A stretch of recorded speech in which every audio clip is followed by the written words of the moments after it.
Welcome to the Guyver Geek YouTube channel. I'm your host, Donavon Thompson, aka the Guyver Geek, and today we have a very special guest with me, Mr. Tony Bernard from Bio-Boosted Collectibles. Tony, thank you so much for being on here. My pleasure. Yeah, so we've been kind of talking for the last, 4 or 5 months now, maybe. I think I messaged you right when I kind of started the YouTube channel. I had saw some of your custom collectibles, and I think I saw them a long time ago because on Instagram or whatever. But it got to a point for me on the channel where I was kind of buying a few more Guyver things and more Guyver figures and comic books and all these kind of things. And I was like, man, I'm kind of getting to a place where these are just so cool. These two primary figures that I see working on, Guyver from Guyver 2 Dark Hero and the Guyver Zoanoid from Dark Hero as well.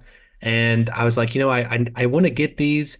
And then I kind of started doing the interviews, and I was like, man, it'd be great to kind of get Tony on there as well and kind of talk about the process because as we've talked, with Don O'Brien, who wrote Budget Biomorphs, the making of the Guyver films, we've primarily talked to some of the actors and people involved in the production of the films. And I think it'd be kind of cool to kind of get people who are passionate about this fan base and who are also kind of giving back to the fans like me as well. And yeah, so we talked and I got a Guyver from you and it's incredible. It's standing right here, actually. And I love it. It sits right here next to my desk. And then I saw it and I was like, man, I've got to get the Guyver Zoanoid. It's so cool looking. I got to have the set. And also it's even more special to me because me and Bruno have kind of gotten close in the last couple months here. And so if I can pull him off here without right here. So here's the Guyver Zoanoid.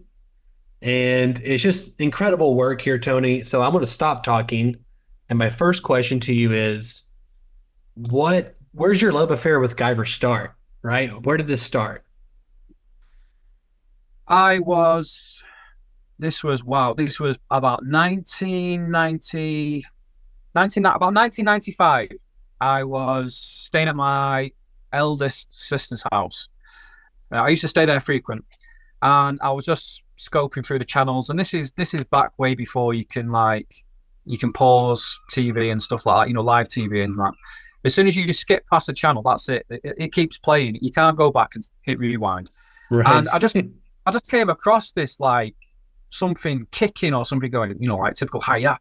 And I thought, what was that? So I flicked back, and it was Guyver Dark Hero on the Sci-Fi channel, out of all places. And I thought, this looks pretty cool. And it was like halfway through the movie already. So I watched the rest of it. I watched it right to the end. I thought, this is wicked, this. And after that, I didn't make the connection with the first movie because the first movie in the UK is called, Mutronics, not the Guyver, which was obviously changed because obviously not that many people, I suppose, internationally knew what Guyver meant. So they changed the whole title to suit the audience, wherever that may be. So it was called Mutronics. So I didn't think of Guyver and obviously Mutronics. It wasn't until like the internet started to become a bit more of a thing that you could see things online more, and I kind of made the connection then that I'm going to admit these two are the same kind of movie.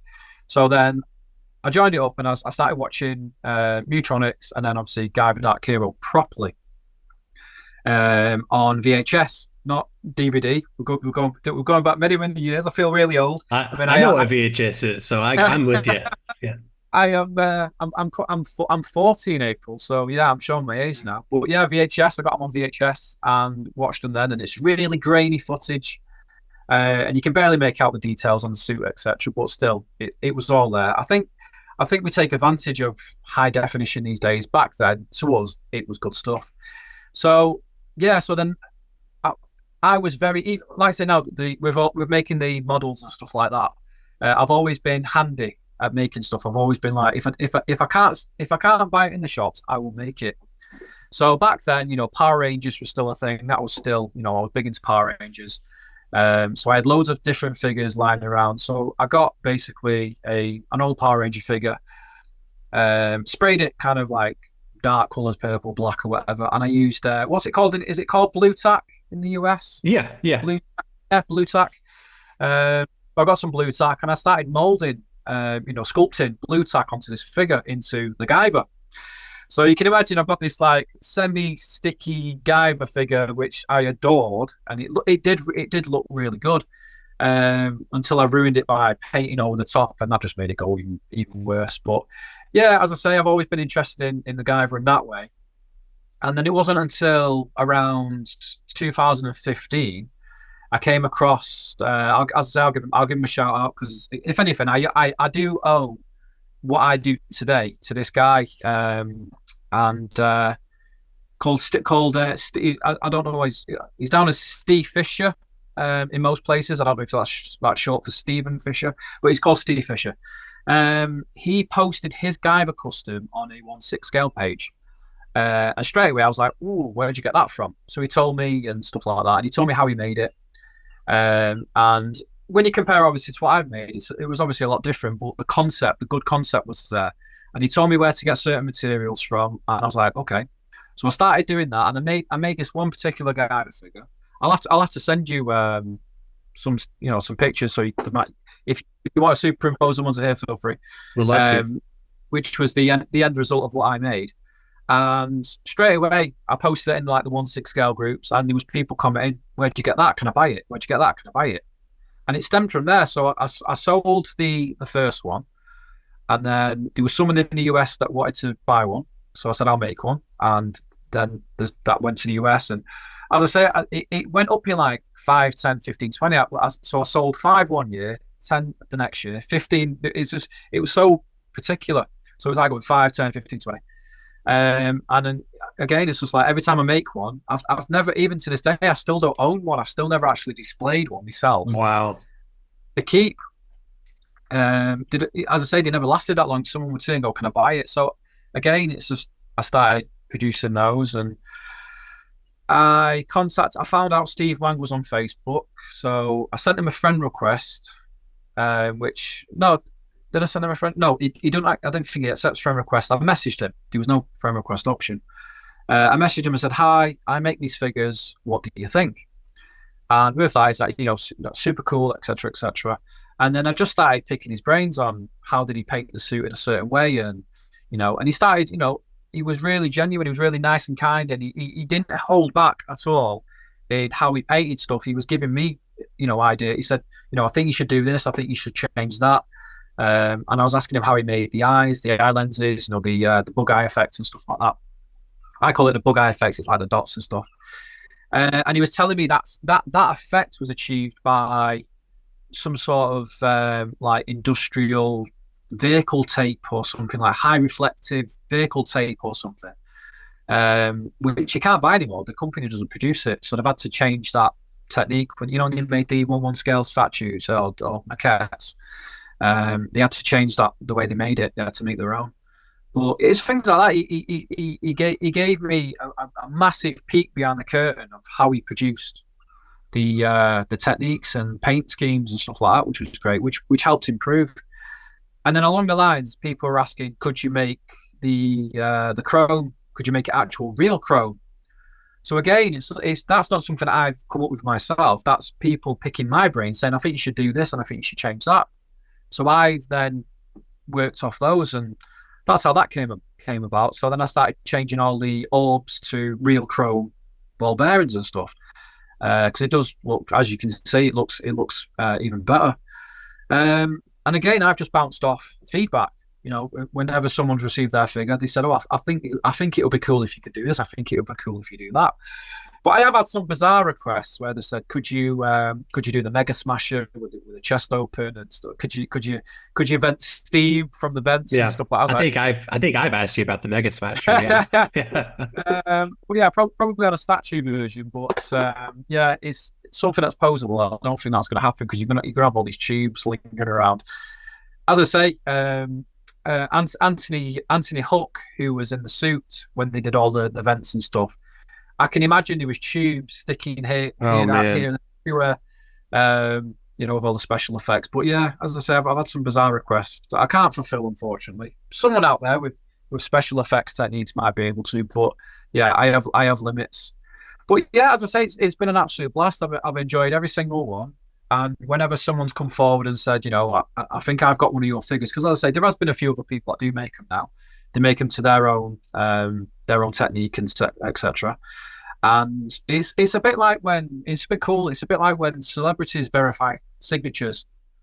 Somebody will go like, I don't know, like what they call them, pawn shops and stuff, where they'll take what's an autographed Sure. movie poster, and they'll get the celebrity, and it's like, is that yours? If it's a yes, it's a yes. If it's a no, that's unfortunate.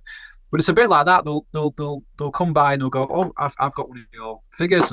Did you make it? And I'll know straight away just by one look. I'll know what year and who I sold it to. Wow. That's if they bought it third party. So yeah, so as I say, it's quite cool that I just flick at the switch and I know where and when I made that. No, that's all that's pretty incredible to hear.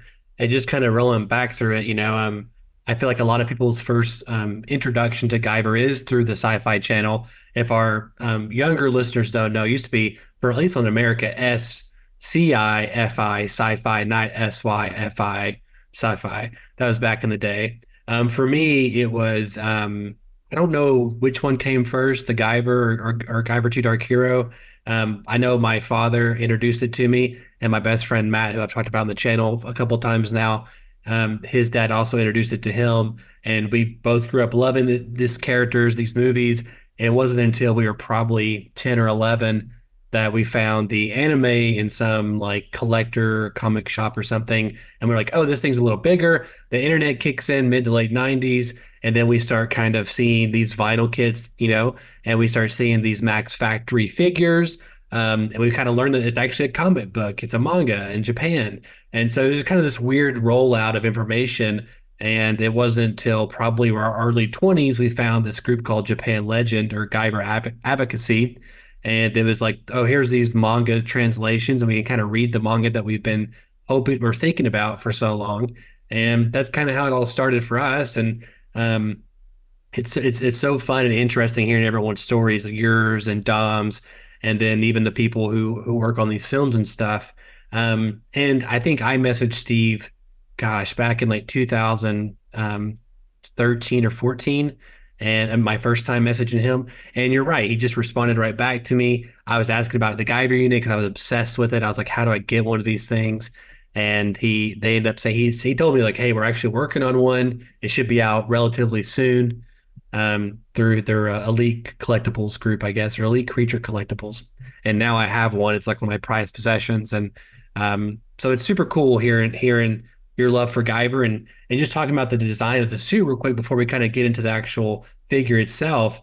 One thing interesting about the Guyver itself is, obviously there's Tokusatsu Power Ranger inspirations here, but he's organic, right? He's bio. He's got these tendrils going in between the suit, and even with the eyes, like this kind of bug-like kind of aesthetic to it. It's super unique, and one thing my buddy Matt has always said is Matt considers it a perfect design for a character, right? And I agree. Like when I see it, I just love everything about it. I don't know, I can't really articulate why it speaks to me, but it does. And I it's just think always it's so menacing looking. it's super menacing. Yeah. Yeah. You're right, it is. Yeah. Yeah. The eyes, the eye placement, even the exhaust ports, all those things, it all comes together, and it blows my mind, that I've met people that even know what Guyver is, because it feels so isolating to me. But then it blows my mind equally that this character is not bigger than it is. And so, yeah, kind of tell me real quick about the design of the suit and just kind of your thoughts on it. Well, I've sold about five Guyvers to people that have absolutely no idea what Guyver is, but they think it just looks cool. They said it does Yeah. think there's something about it. There's something about the look. There's something about the big shoulders and the muscle of it. Like the way everything's so like it's. I think somebody once described it as like a Power Ranger on steroids. Yeah, It's it's just valid. When we know yeah. I'm a film teacher, or I used to be, and I would sometimes sneak this. I would sneak in like a trailer or something, or talk to my students about it. They're like, "What is this?" And I would say it's kind of like rated R Power Rangers would be kind of the way I described it to kind of get them on board, you know. So you're Yeah. right, it's pretty menacing looking. Well, as you know, I was having some box inserts and boxes designed, and I sent I sent basically a raw figure off like that because I didn't have Mm. one fit for them, and I didn't really want to send a completed one to them to work with and stuff because I didn't know what they were going to do with it. And even then, the emails I was speaking to a lady called Liana, and she was like, "Wow, what is this character? I've never seen it before." So I then had to explain in like the most simple way possible that I could, and I couldn't. It ended up being a massive essay of how this character came about. And she was like, "Oh my gosh, I've got to watch these movies now. I need to." And she's watched them. She said they are super cool. She says, "How did I miss them growing up?" Because she's like the same age range as me. And she's hooked. She's absolutely hooked herself now. So it's one of them. It's like it seems to be this lost treasure that no one really got to know about. And I do know a kind of a reason why, and the reason why it wasn't marketed enough. And it is unfortunately Hollywood politics. When Dark Hero got made, it got shelved. And if you speak to Steve, he'll tell you outright due to certain ways and certain ratings and stuff like when things are PG or if they're what's it now? What's Deadpool when what ratings that? In Is it America, R? we have R, I think over there. The yes, R PG rate? Yeah, 16, I think. Yeah, I think. Yeah, I think they were trying to minimize the gore for it to be released in a certain fashion, and it's like, well, no, that's not what the movie's about. It's got to have all that gore in it. That's what makes the movie. And it was shelved. And again, I think for it to be publicized or not be publicized the way it should have been, I think that's where everything's being missed. It's this hidden treasure now. Um, so yeah, as I say, it's a shame. But when I this is a good thing. When I started making these figures, people were then messaging Steve asking if Steve's going to produce anything, and that's when he started doing the Guyver units, and then he started doing the 1-3 maquettes, the quite tall figures. I want them so And bad. They're so oh, expensive though. well, I was there from the beginning of those being in the concepts. It wasn't even. It was the idea was there. There wasn't anything that was sculpted. It wasn't anything that was 3D printed as an idea at the time. It was fresh off the bat. There was nothing going forward. And Steve actually said to me, "Can you send me some?" I've still got all the messages. I was quite blessed really for him to ask, but he said, "Can you send me some of your figures in certain poses to give me an idea of what I want?" And Wow. you can imagine, yes. So I've got about 20 pictures that I sent him in one go of all the different poses. And I said to him, I said that, and I put a post on Facebook saying what would people's be, their idea of a pose. And he said, "Oh, it's got to be the famous Guyver pose where he's like this, he's always like this." Mhm. And unfortunately, Steve has partners, Steve has other people in the ECC business, and they kind of overruled what they wanted, and that's what you get now. The where it's kind of stood up and he's like leaning He's forward like yeah, that. yeah, Yeah, yep. it's that's what they want. That's what they want. But again, it's like I was trying to say in so many words, do I get a free statue for helping? But I didn't really help, if that makes sense. I just gave him some ideas of you know Sure. a visual representation. Then instead of a drawing or anything like that, I gave him a visual representation of what could have been. But it's nice. It's no different than when people take part in movies and half the stuff ends up on the cutting room floor. Sure. I know loads of friends that are in the movie industry that get the scenes cut. I mean, that series Masters of the Air, as I say, as we were discussing earlier about World War II reenacting. I've got loads of friends that were involved in Masters of the Air that did loads of scenes, but will never be seen on TV. It's all on the cutting room floor. So you can say that's what happened with me. All my ideas were there, put forward. Yeah.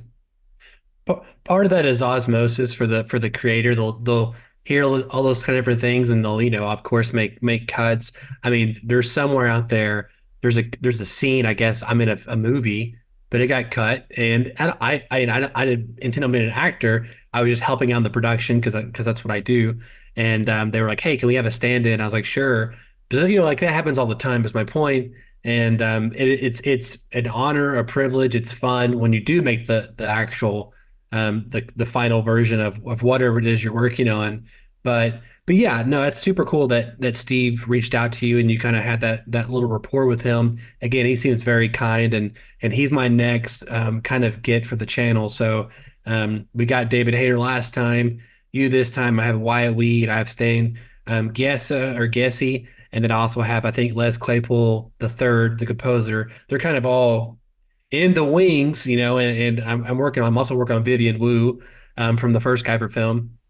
But I do kind of want to ask you, um, so I mean, first of all, I could be wrong. I would assume your favorite is Guyver 2 Dark Hero over Mutronics over the Guyver.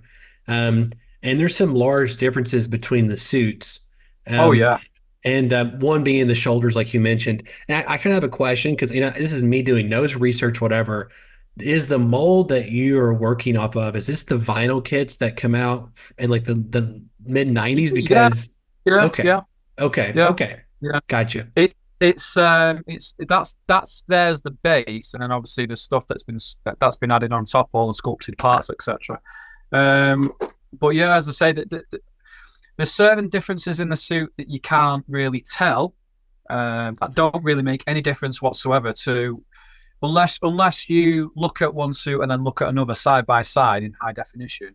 You'll never understand what the differences are. But the suit itself, in regards to the vinyl kit, the way it was made, luckily in a way, it wasn't made exactly to the proportions of the first movie. The portions of the first movie are very dull. They're very sort of like, instead of it being bulky and spread out, it was very Yeah, narrow. yeah, Yeah, and the waist was quite large, and it didn't have that V shape.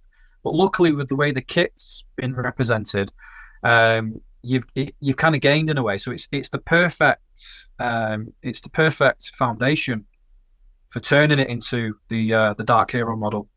But yeah, as I say, it's the shoulders are different, the cod piece is different. The only thing that's exactly the same, in all fairness, is the head. The head sculpt. Steve never changed anything with the head. The head is exactly the same. really. Um, and he had a Sayogoto help out with the suit and stuff. And there's pictures that you can get online where Asayo's sculpting the suit, etc. But the head remains the same. We didn't change the head at all. And again, the color concept changed. It was like a green, and the way I could only describe it, it's to me looks like tortoise shell kind of finish. It's Yeah, it's you've got green, got maroon there's is a kind lot, of pink tones to it. Yeah. yeah, and there's a lot of circular areas, and it just to me looks like the back of a tortoise shell or something like that. In some ways, that's the only way I could visually describe it. So there was a lot going on, but as I say, back then when you got like VHS, that kind of detail was lost. Obviously, it's, with the high definition and the ultra high definition coming out, you can see the veins on a fly, so to speak, on the wings. So yeah, it's nice that you're gonna see all that detail, because a lot of work got put into these suits, a lot of work. Oh yeah, those guys busted their ass off on both productions, and I reached out to Unearthed Films because I saw the covers for the Blu-rays. I have both versions pre-ordered, and I was like, hey, please, like I will make a special cover for you guys if you guys want to use it, whatever. Because I think they're using like the Mondo cover for one of them, which is fine. And then another one, which I'm not a huge fan of. It feels a little photoshoppy in a lot of ways, and I'm just like I'm foaming at the mouth. Like I know we're out of time now. I'm sure they've already went to production or whatever, but I'm just like, man, just please let me have a crack at it. I will for free. I will happily. I even told them I'd make him a trailer for the Blu-ray release, and I got in contact with I think his wife, but the main guy hasn't reached out to me yet. So if you know someone out there, Guy Better listeners, who knows the Unearthed Films guy, get in touch with me. I've emailed him. I want to help out with the release of the movie. Again, Budget Bioware's Dom O'Brien. He does some commentary on there with Steve and Screaming Mad George, which is really cool. Very jealous of Dom, very jealous. But I'm trying to rectify that with all my interviews. So, but yeah, no, the suit itself, super cool designs here. Kind of tell me if you don't mind, what's the process or what was the first process of like, okay, I have these vinyl kits. How do I, get the mold off here and then kind of start developing my own thing? I have seen you do some like Guyver 1 figures. And what was the kind of like, you were like, hey, I just want to see if I can do Guyver 2, or what was the process behind that? Um, well, the first until I started because if you ever see a Guyver figure out there that's not made by me, and you've got the shoulders and stuff like that, and the cod piece, and the blades as well. All the blades they're all sculpted by me. The blades, the small blades, the big blades. I'm trying to get some together here. Yep. I'm not really. Show I'm a right bit here. ill prepared. No, it's okay. I got it right here for you. As I say, you've got all like the small blades and the big blades. As I say, they're all freshly sculpted. They're all brand new stuff. And obviously, the eye lenses. So again, if you see any figures out there that are not made by me directly, but contain those parts, the chances are those are my sculpted parts. But they can be put on, as you can see there, they can be put on the statue versions, the shoulders, etc. Gotcha. Same with the cod piece. I see. It's a completely different cod piece to the first one. Correct me if I'm wrong, but isn't those vinyl kits, they're kind of like almost legendary in some circles, like of how good they were when they come out, I guess. I mean, I've never bought them, I've never owned them, but I've seen that in some posts. Am I I'll be honest, there was a lot of stigma when it comes to these kits because obviously you can't really get original kits as much anymore. You could do in like the late 90s, early 2000s, into the 2000s, I suppose, but those original kits now are scarce. And it is sacrilege if you were to use one of those kits, to make something like this. There's no point. You might as well make the statue as it's supposed to be, as the Guyver or Mutronics version, and do it that way. But as I say, yeah, it is sacrilege to do that. And the stigma around it is that people don't like using stuff that's been in a way copied, but there's no other way around it. I mean, if I was to make my own sculpts of this, I'm just creating more work for myself when I could just buy it. And again, I've never hidden the facts. I've never told anyone otherwise how these are produced. I mean, to be fair, even the kits now, when I started out, they were seriously, they were about I'll convert it into dollars. They were about $10 a piece, the kits. Now, seriously, they're about $60 a piece. So they're not exactly cheap. The prices are gone up. But yeah, as I say, I when I do get orders come through, I buy them in bulk and go from there. But the best thing about them as well, when they're cast in white vinyl, there's the foundation that I need. If I was to use an original kit, which is green, it's like a green material, almost like a greeny brown. I've then got to change that to white, and it's a nightmare. You've got to do a layer of white to try and get the effects that I need to achieve. So here's an example. With this being white vinyl, I need to add all the detailing in there. And again, it speeds up the process. As soon as I start doing the blue pearl, etc., that's exactly what you see there. Oh yeah, so as I say, it's for time frames and stuff, it speeds everything up. But interesting. So I mean, for me, obviously, there's even like some vinyl kits of like some from the anime or the manga or whatever. Right. And as a kid, I was like, they were more obtainable than like say the Max Factory gigantic Guyvers or whatever, because those are pretty expensive, especially when you were a kid. There was like houses, this is impossible. It was like, but I never bought any of the vinyls because I wasn't confident in my ability to paint and my ability to make everything. And so it was something I kind of considered, and I knew that if I tried, I would get good at it eventually.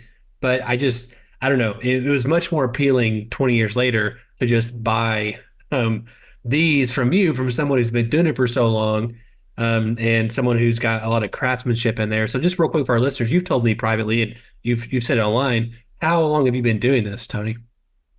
Since 2015. 15, right? So 9 years.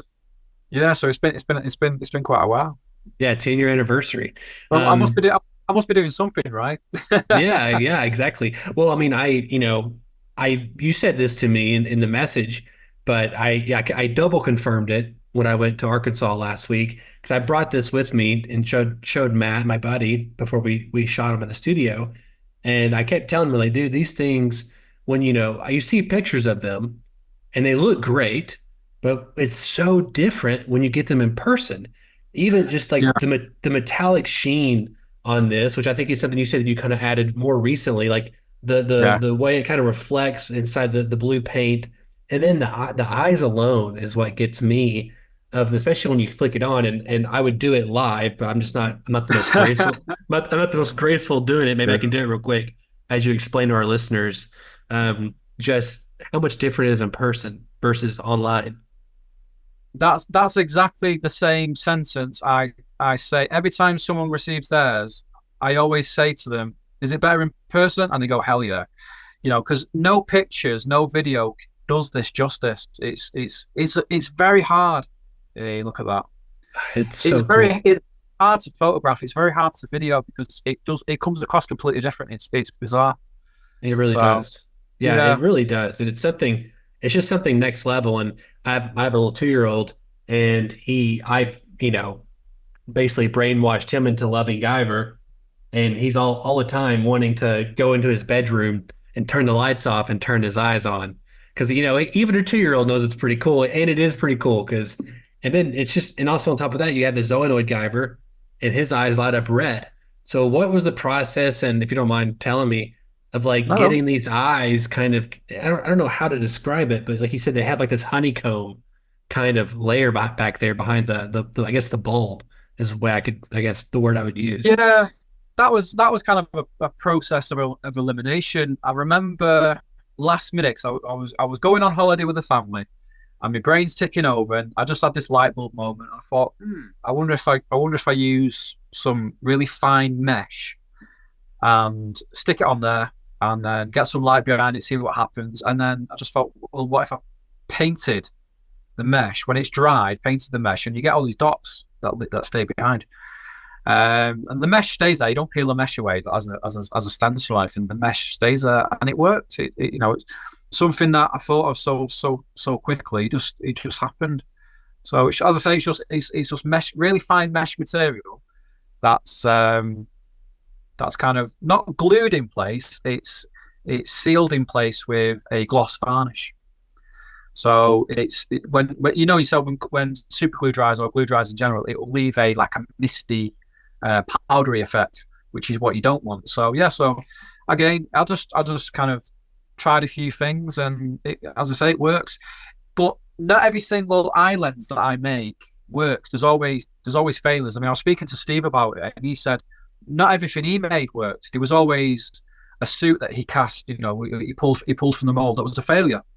The suit from Guyver Dark Hero, the primitive Guyver, that you see in the flashback scene, believe it or not, that suit and that helmet was a failure. It was a failed suit, and all they did was change a few bits.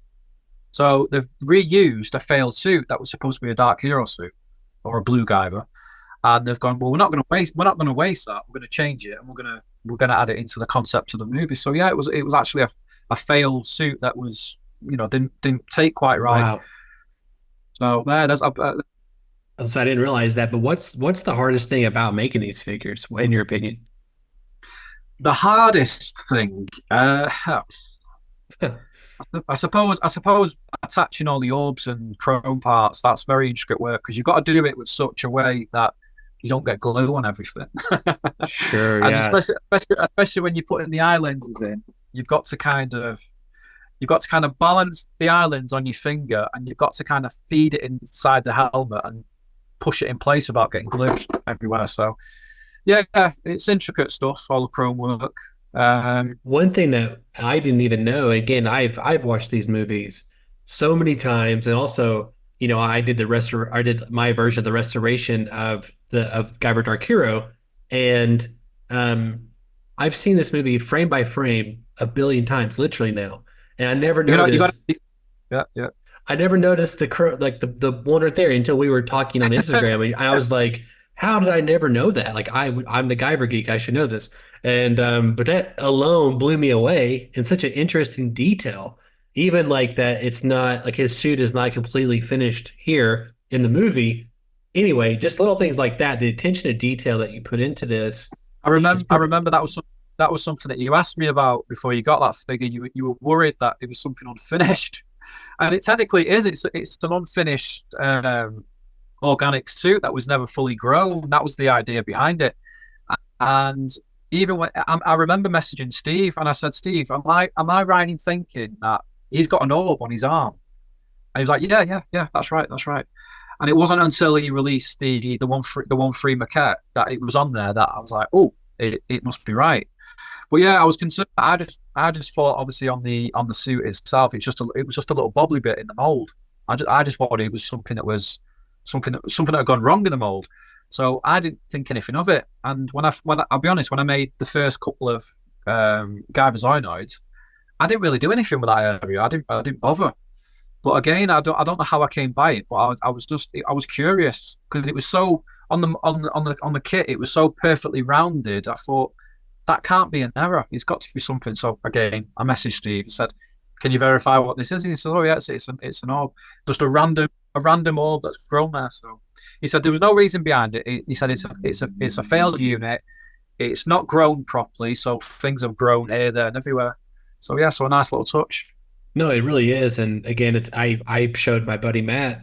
I was like, look, check this out. I explained the same thing you just explained to me, and he was like, he had no idea either. And again, we consider ourselves authorities on these movies, and that's a detail that's escaped us this entire time. I guess one thing I haven't. I guess it just dawned on me. I don't guess you in the UK have access to um my 4K my 4K upscale versions, the widescreen version and the original. And I guess I can say it here now for our listeners. Relatively soon in the next month, I'm going to have links for people internationally to just go and download it off of Google Drive that's specifically made for fans that can go and download these high-res versions. And then another thing I haven't told anybody yet is that there will be a Japanese version on there with English subtitles and the actual Japanese audio as well, if you want to watch it in that way with the 4K restoration. So that will be also a unique experience for people. So I'm hoping eventually you'll get to watch those, Oh yeah. Tony. Be pretty cool. And I'm working on the Japanese right now, so we'll see when that comes out. What I'm hoping for, it's been discussed many times, you know yourself, is obviously a more high definition version of Dark Hero, but for some reason there's a bit the licensing's in limbo where nobody knows who owns what. It's obviously the first movie that's getting the green light with everything, but yeah, it's a shame that we've not really got anything on Dark Hero for the time being because that would be absolutely awesome if they could get Dark Hero on there. But I you never know. I agree. think things like this might push it forward because it's quite obvious that there is a fan base out there that want it. Give the fans what they want. I agree, man. And that's, I've said this 1,000 times now on the channel, but I started this just so I could, for myself and for my friend Matt, where I could just have everything in one place. It was for me and him alone. It was not for anybody else. And then I kind of started getting into the weeds of it. I always wanted to cut my own Guyver 2 trailer just because I'm a filmmaker and editor and all these things. And then, I just kind of kept going. And I was like, you know what? I bet I could get some of these actors and interview them. And it just kind of kept snowballing. And it's still not a huge thing, but it's a something that I don't think a lot of Guyver fans have access to, or at least easily accessible to. And so I feel very honored to just have that up there living forever. This will come to an end eventually. I have 1,000 other things I do on the side, but one of my own personal dreams forever has been to make a Guyver something live action. And whether it be, of course, if someone said, "Hey, Donovan, do you want to make Guyver 3 that continues the story of Guyver 2?" I'd be like, "Of course, like I'll do it for free." But pie in the sky, I'll be perfect. the copy guy. I told somebody. I think I told Kathy or somebody that I'll get them coffee. I don't care, or David, somebody. I told them that, but but for me, I think as a fan of all the mediums of Guyver, I want to see like an actual, um, true live adaptation of the original character. And of course, you're going to have to make concessions because you're translating it to a different medium. But as long as you keep the spirit and really try to kind of if hit some more of the traditional things of the character, I think people will be on board. And unfortunately, it's not a huge fan base anyway, but that's the pie in the sky. Maybe in the next 20 years that will happen. But it's anyway. It's I said all that to say it's a privilege to talk to people about these characters, and it's super cool that you're doing this. And I mean, again, as a kid, I don't I never thought I would own something like this in my life because there is nothing like it, and ever there's nothing like this. No, there isn't, and that's the reason why I carry on doing it, regardless what's happening in the world or what's happening in the world. I'll always maintain that I do this for the fans. I do this because I don't know whether it's that famous saying where it's. I feel like now, especially coming up to 9 years, 10 years nearly. I kind of feel like it's my responsibility to keep it going. Although there is other people out there, that's fine. But the way I see it, this is how I make them. I've gone straight to the source. I've asked for certain ways and stuff and ideas and to try and get the details because I am a perfectionist. That's why I'm in as well. I am a perfectionist, and regardless, every single guy that I've sent out, I'll always, in my mind, that's not good enough. I need to step it up. I need to step it up, and I need to stop that. In all fairness, because again, being a perfectionist can be a little bit of a, I don't know, I suppose an illness in some ways because it's like nothing's ever good enough. Sure. Although when somebody gets theirs like yourself, it's absolutely flawless, the blown away, etc. But to me, there'll always be a niggle that I wonder what else I can do. I wonder what else I can change. But I think now, throughout the years, I think that's the best I'm going to get it. It's not gonna be all singing and dancing, unfortunately, and everything else that people want. As I was saying to you prior to this, with events coming out and stuff like that, Mhm. people want the Mega Smasher to open and the chest to light up. It's nice. It's a bit of a pipe dream though. It's maybe there's someone out there who's got all that energy and time to Yeah. make such. But I wouldn't mind that myself. I figure that's got a Mega Sure. Smash, Sure. and Yeah. I flicker the button. Vents come out and stuff like that, and but again, for what I make, it does the job. It has that presence, and that's what people say to me. They compare it to Hot Toys as well. It has that presence. It's up there with Hot Toys. They'll put it next Yes. to a Hot Toys, and at the end of the day, that's the main aim. But yeah, I feel like now it's my baby, it's my responsibility, and it keeps the film going. Ooh, I'm dropping pants. It keeps the film going, and it keeps the interest going. And again, there's people that I've never heard of Guyver that see it and go, "That's a really cool looking figure. Where's that from?" Again, with the box inserts when I was having those made, I've now to me, I've gained another person that's interested in the movies and in the character in general. So Like, yeah, no. she'll then pass the message on to someone else and someone else and someone else, and it kind of keeps it going. But yeah, if we don't get a third movie, then it's just life. But maybe we'll get a reboot. Who knows? We might get a reboot. That's what I'm hoping for is a reboot. And I think you're 100% right on a lot of things there. One of them being that another reason why I wanted to kind of coalesce everything into one place was for someone to stumble upon it and be like, "What is this?" Because again, I think the character is. I mean, it's arguably my favorite character of all time. And it's, I want more of that. I want Yoshiki Takaya to finish the manga. I want, or at least somebody to finish it, with his notes or whatever. I want another movie. I want another cartoon. I want you to run a company where you're just making these figures, so like for people. And ironically, I think I've bought three now. I've bought three Hot Toys since like November. My first ones ever. And you're 100% right. They stand up right next to them, and I'm very proud to display these. And they're super. I mean, I cannot describe how cool they are in person.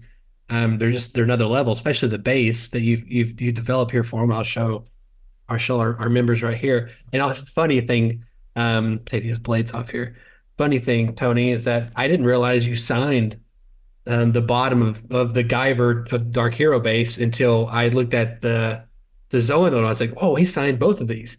I didn't even realize it. But here's the cool base that you have here, and the lettering. I mean, that's It's all paint. It's all paint as well. It's not yeah. stickers. It's all paint. Yeah, it looks great. It looks fantastic. It's very well done.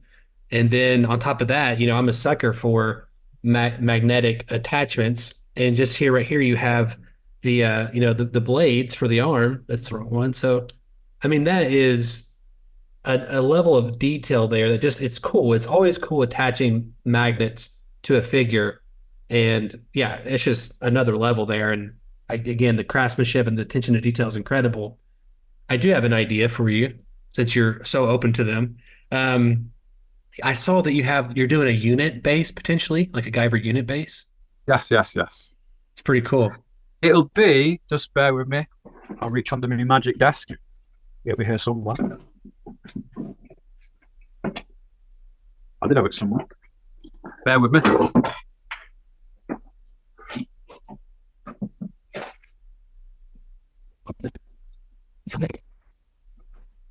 If I did have it to hand.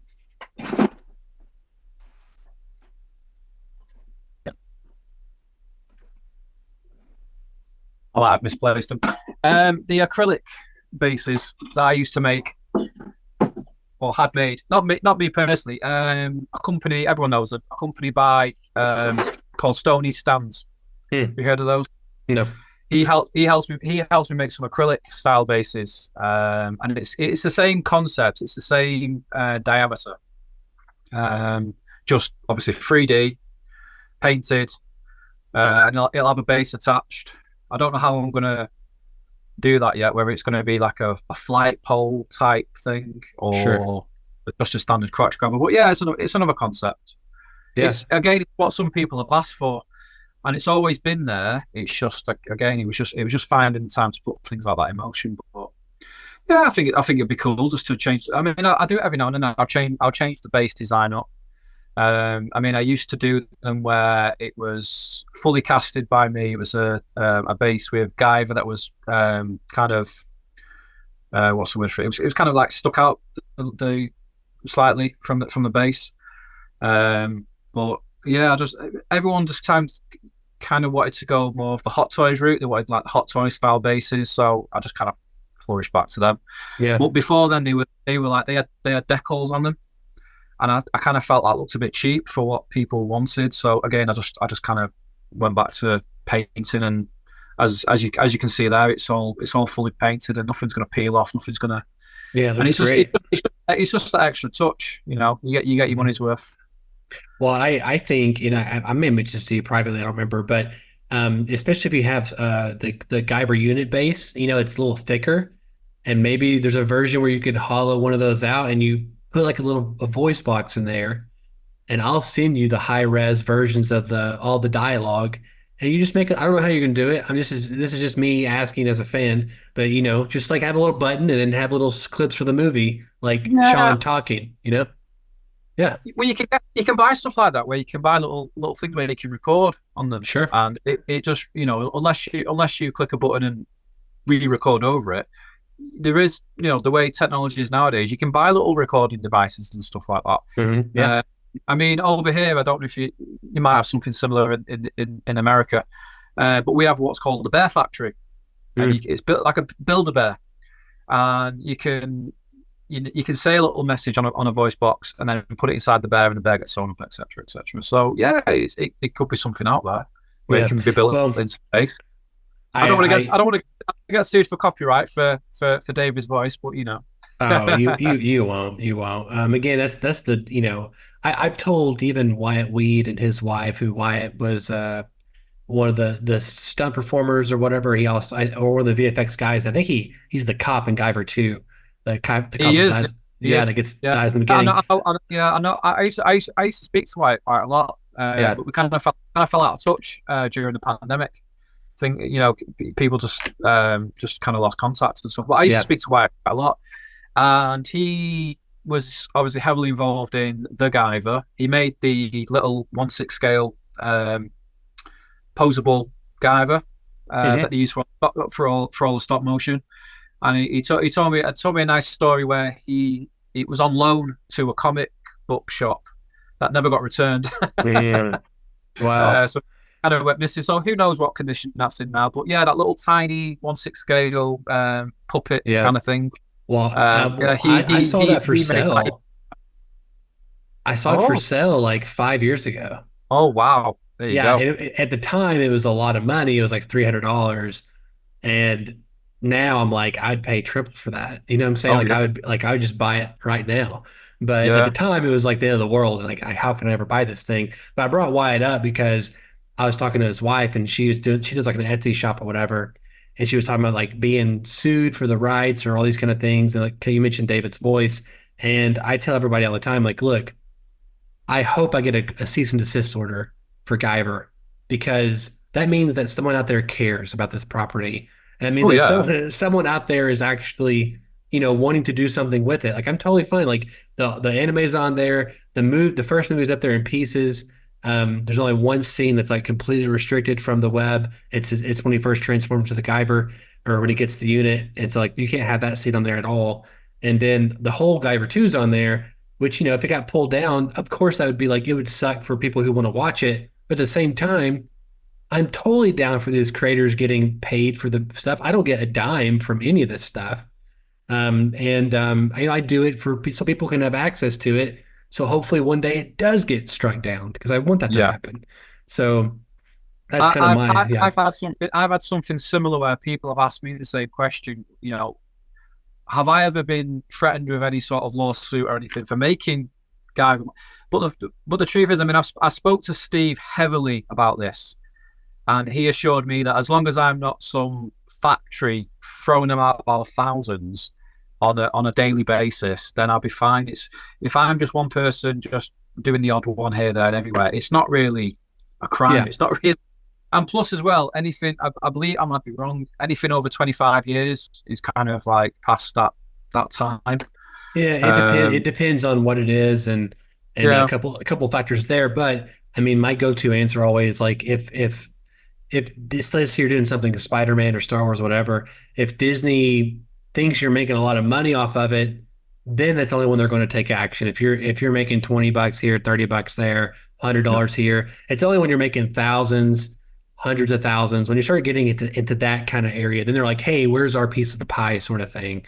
oh But yeah, unfortunately, it would be impossible to hit that with Guyver. So I wish I would get a phone call from Yoshiki Takaya. I would be like, yeah, let's talk, Takaya. Let's talk for a second about a few things. yeah. I mean, I Uh, said even if I was to win the lottery tomorrow, I'd still make these. I'd probably look into, as you said, having a factory to produce these. mhm. Uh, and I'll teach everyone my techniques. I put out an advert for all these, artists and painters and you name it. People that can do 3D. I'll bring them all in and say, right, this is what I want, and I'll Yeah. make all sorts of Guyver merchandise to for everyone's liking. Well, I think if you had the rights to it, then I would think that'd be great. And recently, not to burst that bubble, but I think it was Max Watanabe, Max Factory. He mentioned in an interview, as they were kind of getting ready to do promotion for this new 1/6 manga version coming out sometime Yeah, potentially in June of this year. He said that he would like to do some 1/6 from Dark Hero or whatever. But in my opinion, like, if that's what you want to do, then do it. But why is this taking fucking forever? That's my question. So yeah. like, yeah. The anime ones took a while, hasn't it? Because I remember going back through some photos on my phone of the concepts of the 1/6 scale posable animation version, and it's been about 5 years since that was announced. It's So it's it's been forever. I know they oh went yeah, back to the drawing board at one point because I think something just wasn't working. We just got the like this, I don't know, it's 1/16 or 1/12, whatever it is, the 600th number, Figma Max Factory one. Mine's in the mail. I still haven't gotten mine yet. It should be here today or tomorrow, actually. I got mine from Big Bad Toy Store, and it just now shipped. But yeah, I know there's even a concept, like kind of like what you showed a minute ago, of the body of Guyver 3 for mm, the manga version for the 1/6. But again, it just, this stuff takes forever. It's like I'm gonna die before I seen this kind of stuff. So I'm glad that you've been doing this for a while, and I'm glad that you've really carved out a little niche here.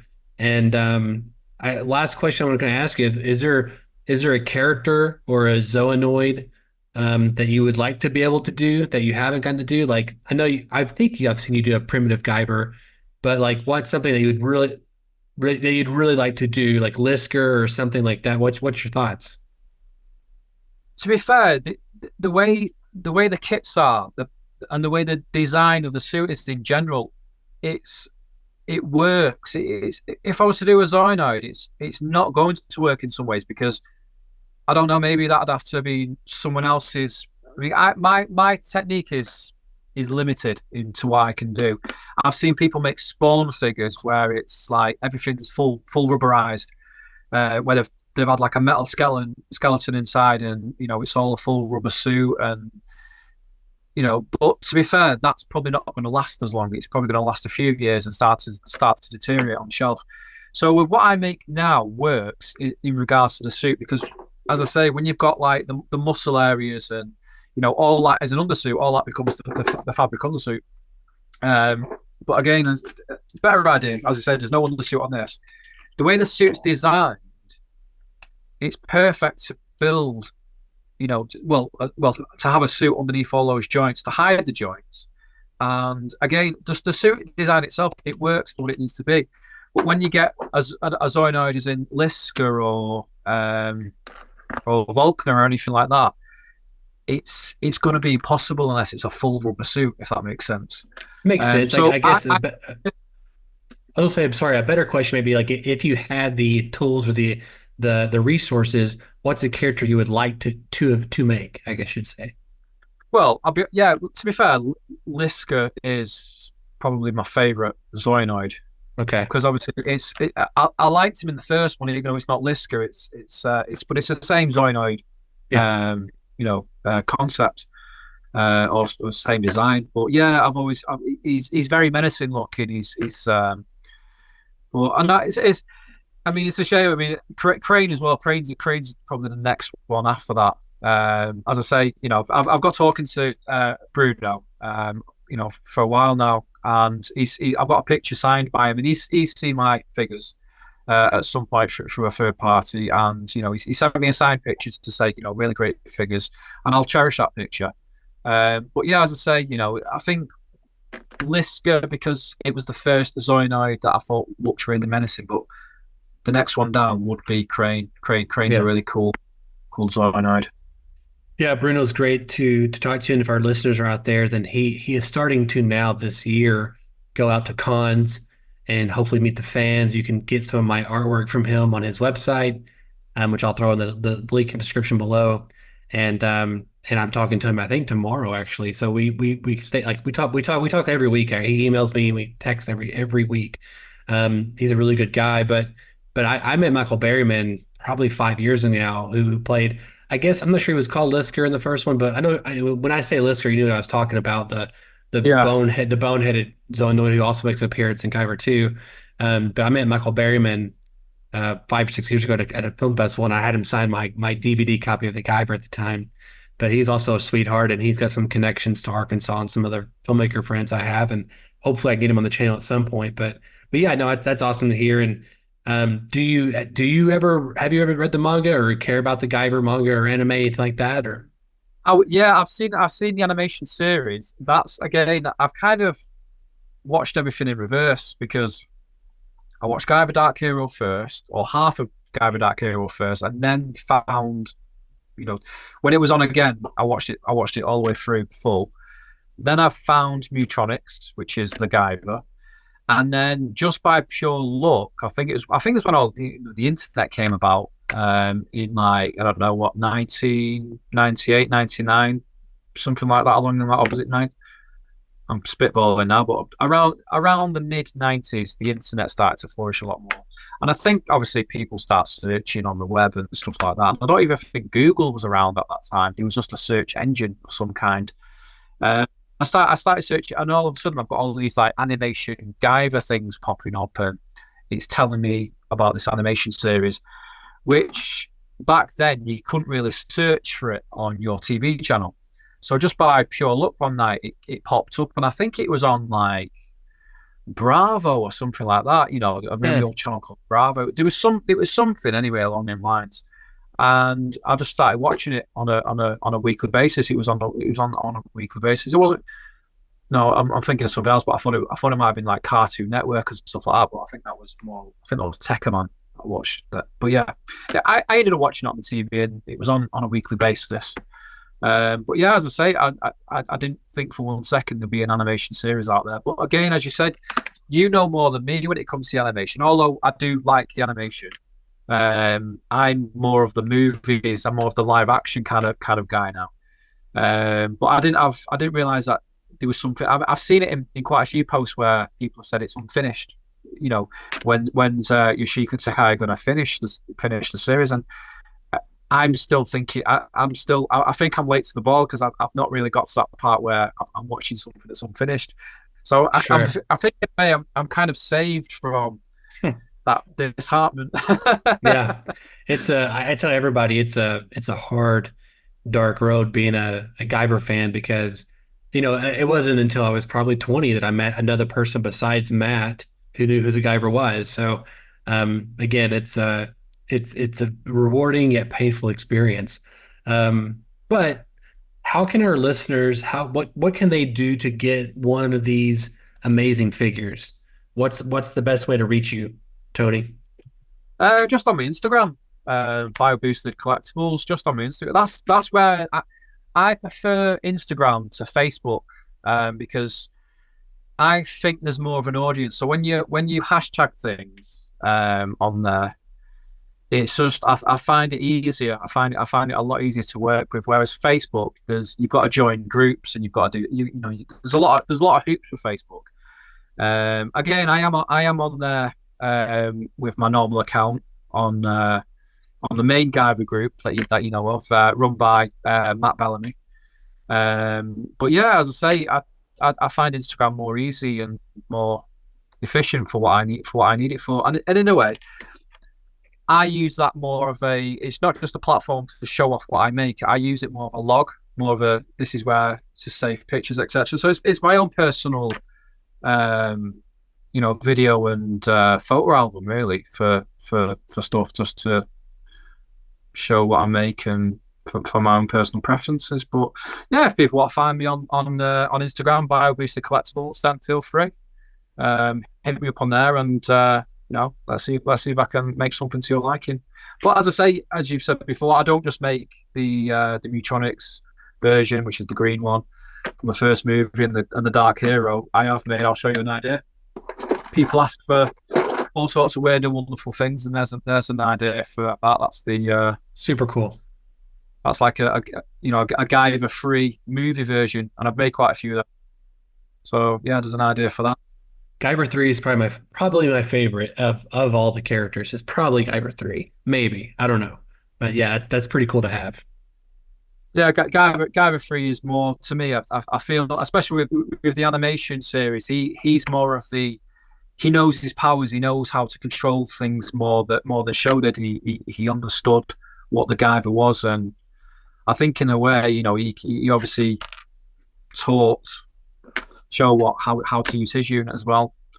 But yeah, as I say, what I like about what Steve did with the moves, he tried to incorporate the Guyver 3 and Guyver 2 into one Guyver, which is what we get with the Guyver Zoinoid. It was the essence of Guyver 2 being a damaged unit, but it was also Guyver 3 in regards to the color scheme, the head spikes, etc. So I found that pretty cool.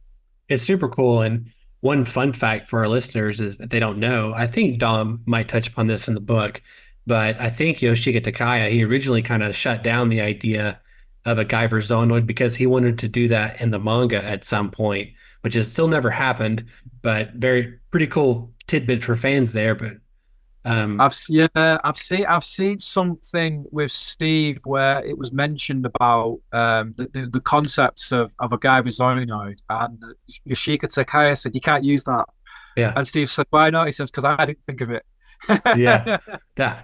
No, it's a great idea. It was all the glory, but it was obviously greenlit. It was they went to go ahead, but yeah, there was. Have you seen the concept of what the original Guyver Zonoid was going to be? Have you seen the concept of I that? think so. I think there's a section in here that details some sketches or Yeah. something. Yeah, I believe so.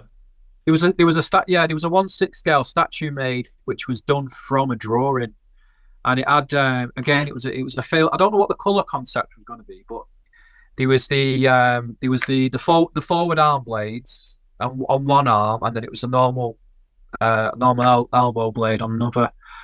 But again, it was like a bit mismatched. It was sort of like the suit was kind of hanging off in some places.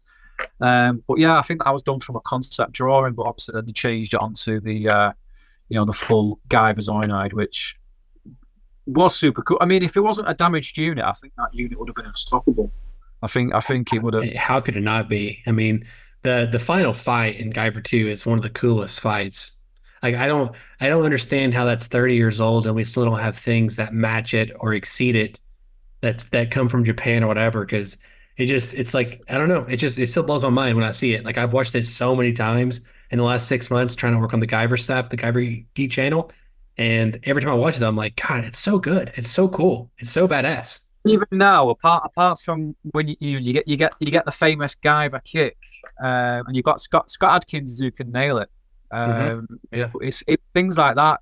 That was stuff that was in its prime and still in its prime. Certain moves like that. You just don't get that nowadays in certain movies. It's all CGI stuff, and but back then it was raw and it was there and it was perfect. I've seen so many different cuts, and I've got this is my version of Guyver Dark Hero right there, and the special extended version. And it wasn't until I obtained that there was scenes in there when he's fighting in the forest area, and I'm like, I've never seen that before. Well, Even a nightmare sequence when he's David's attached to all these things and he's screaming his head off inside this like you know orb, whatever it was, covered in goo, etc. I've never seen that before growing up. That's wow. and so I was amazed when I first got that a good few years ago. That wow, I've never seen that before. It's incredible. And the scene, as I say, when he's doing a fight scene, when he's saving Corey, and he does like that slow motion, kick as he finishes him off. That's incredible, and that was taken out certain ones that I've seen, certain versions. Thinking, how could they remove that? It's incredible, but you I don't don't get that know. sort. You don't get that sort of fight sequence anymore. Yeah, that's interesting. I know in the States, it's called Guyver 2 Dark Hero here. And I did know that you guys had a special edition come out later, but the version we've had has always been that version. We've always had the full rated R, I guess, uncut version, so to speak. But But yeah, we had the kids version. yeah, yeah. And it's The called kid Mutronics, I guess, version. to appeal to the TMNT crowd, I guess. But over here, it's just called the Guyver, and yeah, I didn't learn that stuff till much later, and I thought that was super interesting and weird and fun little tidbits though. But Tony, thank you so much for being on here, man.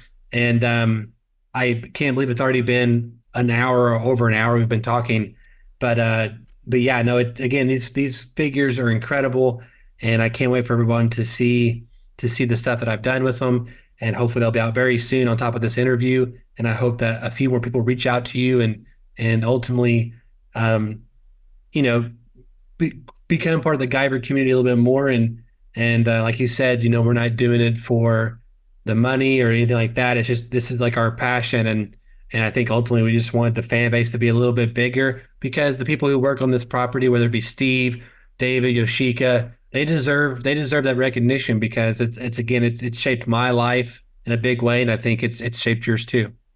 Oh yeah, definitely. I mean, there's not a time that goes by that I'll watch that movie. I mean, my wife is absolutely tired of me watching. I'll put it on the TV sometimes, and she'll go, "Oh, not again, not again." And it's just no matter how many times I watch it, I'm never bored of it. I'm never bored of it. There's always something that I always, even though I've seen it 1,000 times, the same scene, I go, "Wow, that was incredible."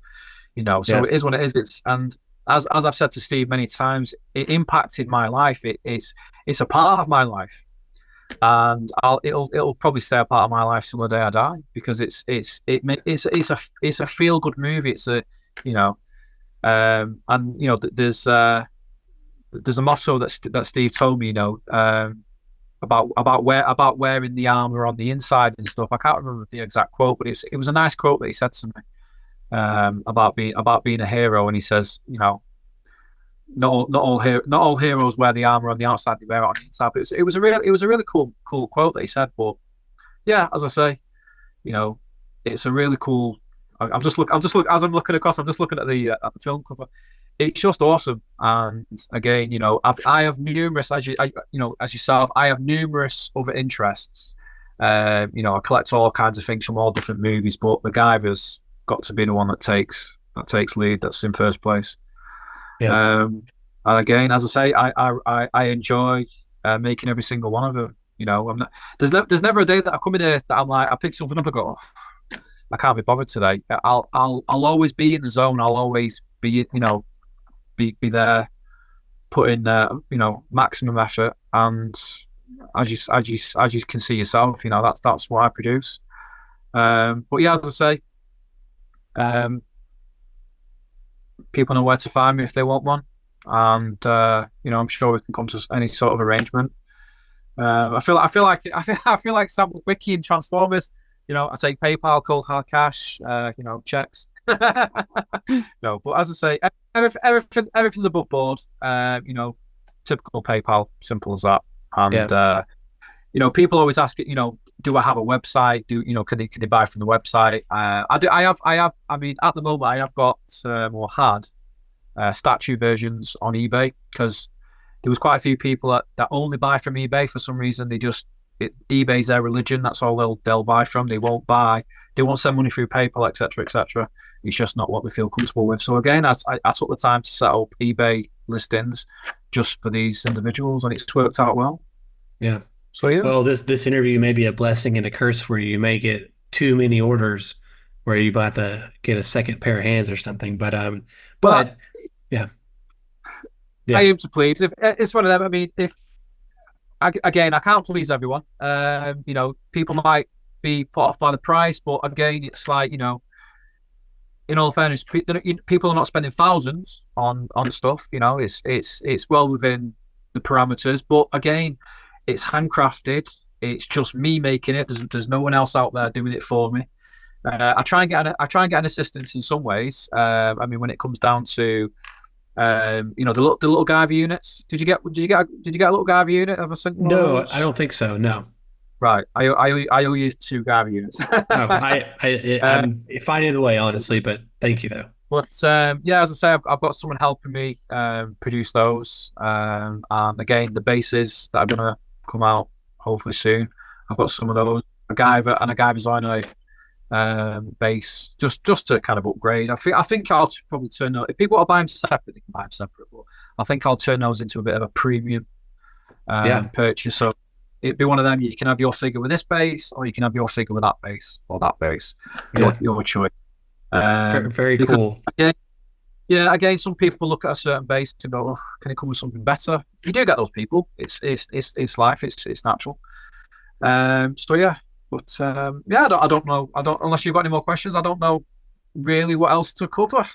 No. Well, I should have said to everyone just one final time that I can speak from firsthand experience that this is they're pretty incredible, and I work here at my desk. I work from home.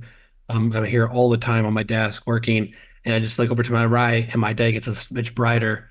Look at this Guyver figure here. So I can't thank you enough, especially for coming on here. And again, we'll attach all your information in the description below. And we have a few videos we're working on together they're going to come out, and I'm excited for everybody to see it. And Tony, thank you for being on here, man. My pleasure. And as I say, I'll probably get inundated with messages and stuff like that. And existing, obviously, I can't get my words out. Existing clients, I'll be getting messages saying, "Well, when can I get mine? Is mine ready?" All I can say is everything's in motion. You'll get your figure, you'll get your statues, you'll get what you've asked for, and I'll put in maximum effort for you. So there you go. That's awesome. Please. Maximum effort is all we can ask for, Tony. And everyone, just want to say thank you so much for watching again. YouTube.com/@theguyvergeek. It's the best place for all Guyver content. Guys, we have the Guyver 2 Dark Hero movie, basically all Guyver 1 on there as well in various forms. We have all the animes. We have the Ellie Hero rendition version, the manga entertainment version, and their Japanese counterparts. There's a lot on there, guys, and there's also more collectible videos coming out soon that accompany the ones that are already on there. It's been a busy year for a Guyver fan. Third anniversary of Guyver 2 Dark Hero. We have 2 figures coming out this year. We have Tony making his custom Guyver 2 figures, and of course the Guyver Geek YouTube channel. Everyone, one final time, thank you so much for watching, and we'll see you next time.